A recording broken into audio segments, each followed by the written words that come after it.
Выехав из старой Териберки, мы направились в новую. Хоть говорится, что новая, но только потому, что там построены новые дома, а местность также богата не менее увлекательными достопримечательностями. И первое, что мы встретили в этом небольшом переезде, это кладбище кораблей. Кладбище кораблей в Териберке – захватывающее зрелище. Гниющие остатки заброшенных больше чем полвека назад рыболовецких судов теперь напоминают образы морских чудовищ. В 60-х годах прошлого века районным центром стал Североморск, а Териберский район упразднили, и село постепенно пришло в упадок. В Североморске появились крупнотоннажные суда, выходившие на добычу рыбы в открытое море и океан. У мелкого прибрежного промысла в Териберке не осталось шанса на конкуренцию. Крупные суда не могли заходить в реку, поэтому местный рыбозавод ликвидировали. Никому не нужные рыболовецкие суда оказались брошенными в устье реки Териберки. Большая часть из них практически полностью сгнили, остались лишь остовы. Корпуса полностью или частично разрушены, лодки засыпаны песком и погружены в воду. Заброшенных лодок много, больше десятка. Одна из них даже срослась с берегом. Полномасштабное зрелище открывается во время отлива, когда обнажаются все заброшенные корабли.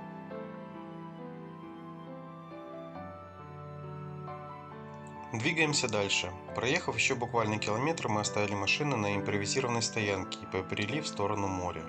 Для ориентира можно взять метеостанцию. Кстати, чуть дальше мы увидели старое здание метеостанции, которое много лет уже не используется. Поднявшись оставшиеся десятки метров ногами до возвышенности, мы вновь увидели Баренцево море, но уже не в заливе. Мы держим путь к очередной местной достопримечательности, к пляжу Яйца Дракона.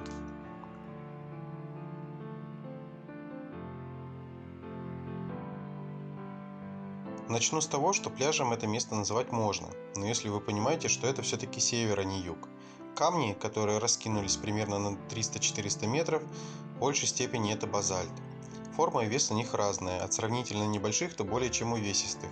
Наверное, в определенное время года здесь можно попробовать позагорать, но нужно понимать, что ходить, а уж тем более лежать на этих камнях будет неудобно. Следует учесть, что после прилива камни покрываются скользкой пленкой, что добавляет экстрима в перемещении по этому пляжу. Но, как я говорил ранее, никакие затруднения не могут помешать насладиться красотами северной природы. Да вы только посмотрите на все это.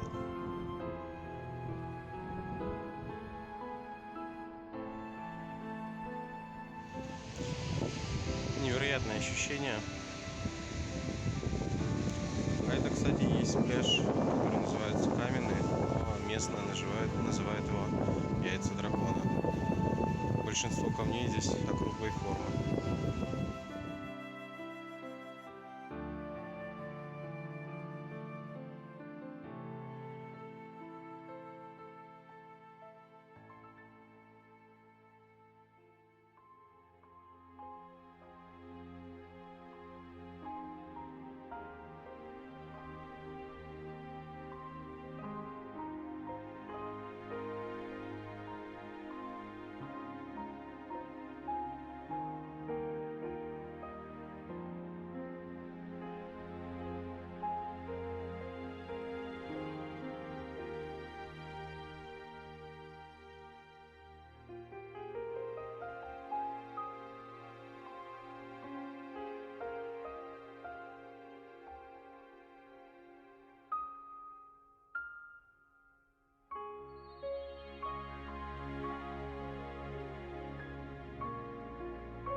Впереди нас ждет последнее, но никак не по значению место. Водопад Батарейский. Дорога до него в целом хорошая, но нужно быть готовым к тому, что нужно будет идти достаточно долго под небольшим уклоном вверх. Знаменитый водопад в Териберке берет свое начало из Малого Батарейского озера. Четырехступенчатый поток падающей воды в обрамлении суровых арктических скал. На побережье Северного Ледовитого океана водопады можно по пальцам руки пересчитать. Не случайно туристы, приезжающие в Териберку, обязательным пунктом включают в свой маршрут это место. В зависимости от наполненности Батарейского озера и времени года мощь потока бывает разной. зимой и вовсе превращается в ледопад. Со скал открывается такой вид на бескрайний океан, что просто дух захватывает. Кажется, что вот здесь находится край земли. Тишину нарушает только плеск волн океана и шум падающей в него воды. Если посмотрите, откуда берет начало водопад, вы увидите, что от озера отделяется всего лишь маленький ручеек. Дальше он бежит по каменным уступам и с большой высоты падает вниз, с шумом разбиваясь о камни. Есть такая пословица: лучше один раз увидеть, чем 100 раз услышать. И вот, это именно про это место. Водопад Батарейный нужно увидеть хотя бы один раз.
Мы смогли посмотреть далеко не все достопримечательности этого места. Надеюсь, что когда-нибудь я сниму и третью часть.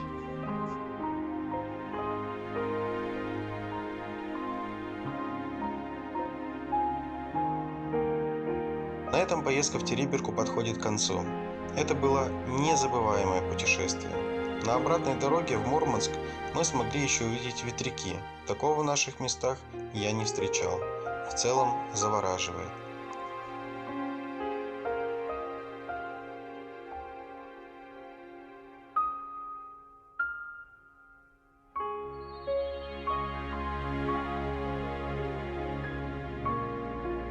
На сегодня у меня все. Надеюсь, видео вам понравилось. Не забудьте подписаться на канал и поддержать мой канал лайками. До новых встреч на новом месте!